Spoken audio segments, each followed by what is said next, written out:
두 사람이 똑같은 빌라에 투자를 했습니다. 그런데 조금 더 비싸게 빌라를 매입한 사람의 수익률이 조금 더 높아요. 이게 가능할까요? 예, 가능한 얘기입니다. 대출을 잘 활용하면 얼마든지 수익률을 높일 수 있습니다. 이게 바로 대출 레버리지 효과라고 하죠. 그런데 이게 과연 잘한 투자라고 할 수 있을까요? 오늘은 이러한 사례를 제가 수익률 분석하는 방송을 하도록 하겠습니다. 자, 그럼 시작하겠습니다. 끝까지 봐주시고 구독과 좋아요 부탁드립니다. 시작합니다.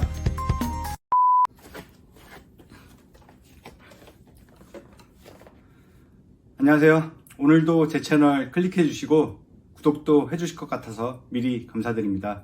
저는 신 차장입니다. 오늘은 예전 방송에서 제가 말씀드린 것처럼 수익률 분석에 대한 방송을 진행하도록 하겠습니다. 한번 예를 들어 볼게요. 여기 신 차장 그리고 김 대리가 있습니다. 둘은 똑같이 여윳돈이 있어서 빌라에 투자를 하기로 마음먹습니다. 때마침 인근에 신축 빌라가 분양을 하기 시작했습니다. 이 두 사람은 이 빌라에 투자를 하기로 마음먹습니다. 먼저 신 차장은 이 빌라를 1억 원에 매입을 하고요. 그리고 대출을 80% 받습니다. 그리고 이것저것 부대 비용, 취등록세 해서 한 200만 원 정도가 나갔고요. 대출은 3% 금리로 이렇게 받아서 그리고 월세 세팅을 합니다. 월세는 1000에 50만 원. 반대로 김 대리는 좀 고민을 해요. 분양가가 좀 높다고 생각을 했는지 약간 머뭇머뭇하다가 때마침 이 빌라가 다 분양이 안 돼서 할인 분양을 하게 됩니다. 그래서 김 대리는 9천만 원에 매입을 할 수 있었습니다. 9천만 원에 매입을 해서 대출은 70% 대출을 받았고요. 그리고 똑같이 금리는 3%고 부대 비용 이런 취등록세 해서 200만 원 똑같이 들었다고 가정을 합시다. 물론 월세도 1000에 50 똑같이 세팅을 했습니다. 자, 이 두 사람의 수익률 어떻게 될까요? 저희가 일반적으로 계산하는 수익률로 한번 따져보겠습니다. 대출을 포함한 대출 레버리지를 활용한 수익률이죠.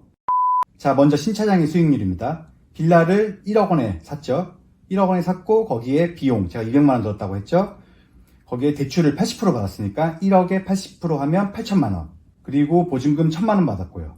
그래서 자기 투자금은 1억 플러스 200만 원 마이너스 8천만 원 마이너스 1000만 원 하면 1200만 원이 들어갔고요. 거기에 월세 수익 월 50만 원에 연간으로 환산하면 600만 원이죠.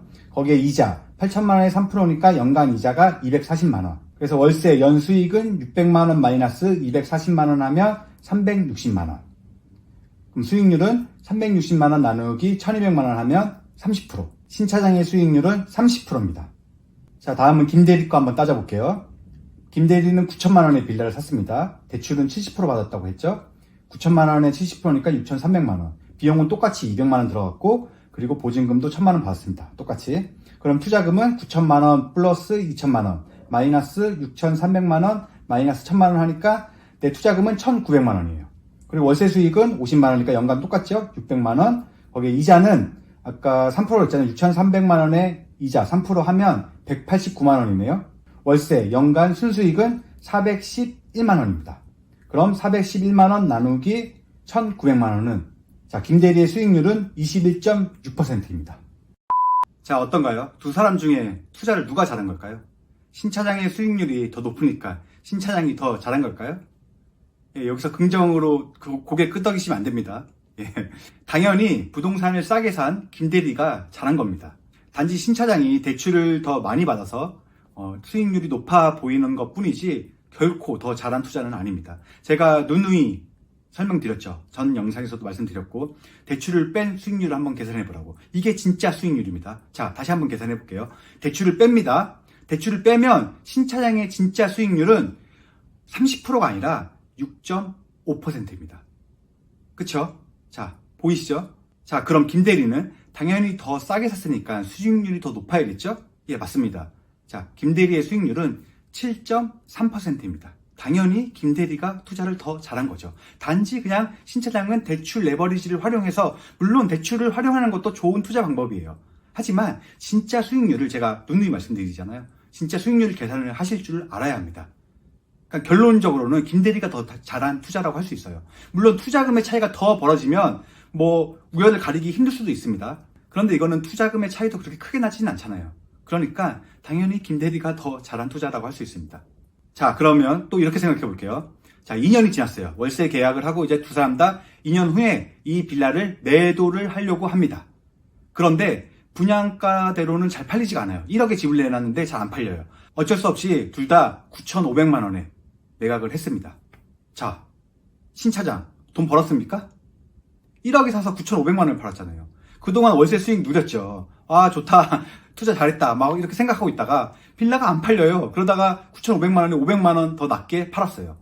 그동안 번 돈 다 까먹은 거죠. 그쵸? 결국엔 남는 게 없어요. 어떻게 보면 물가 상승률까지 이런 거 감안하면 손해본 거예요.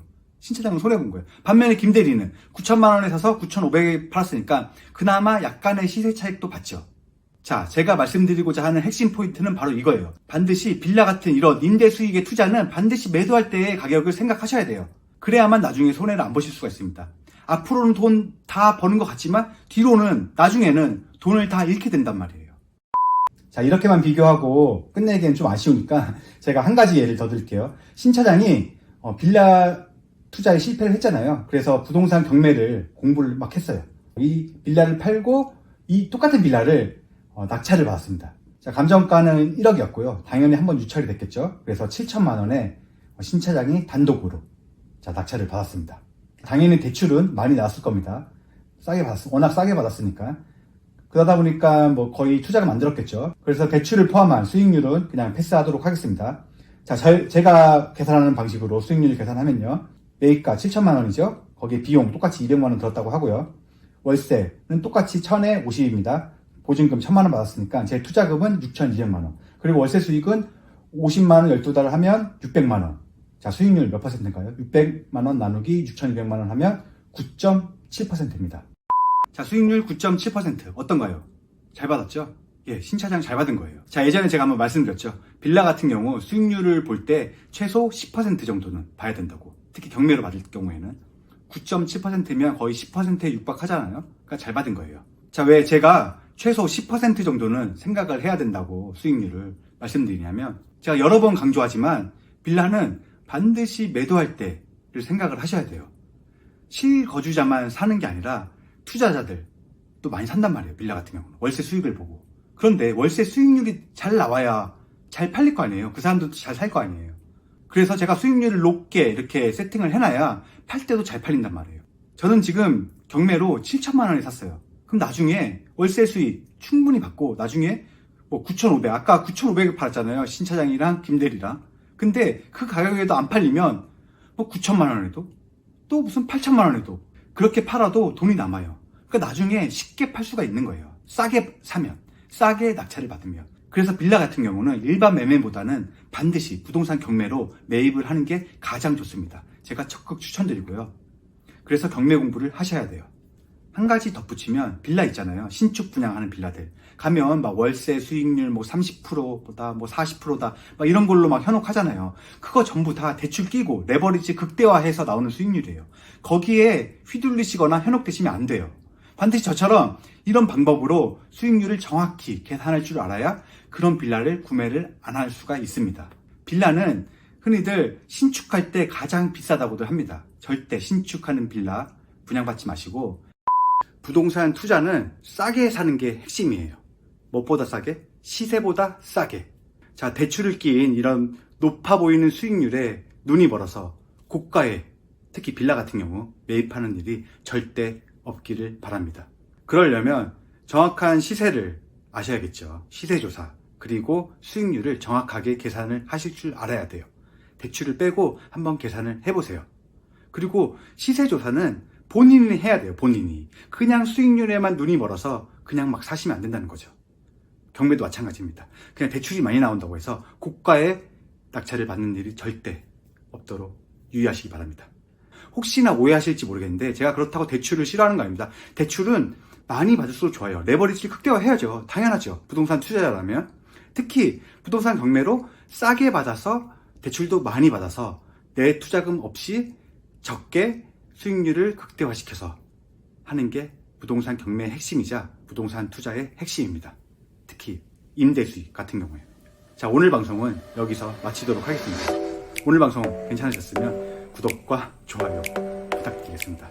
자, 감사합니다. 다음에 더 유익한 방송으로 찾아뵙도록 하겠습니다. 이상 신차장이었습니다. 감사합니다.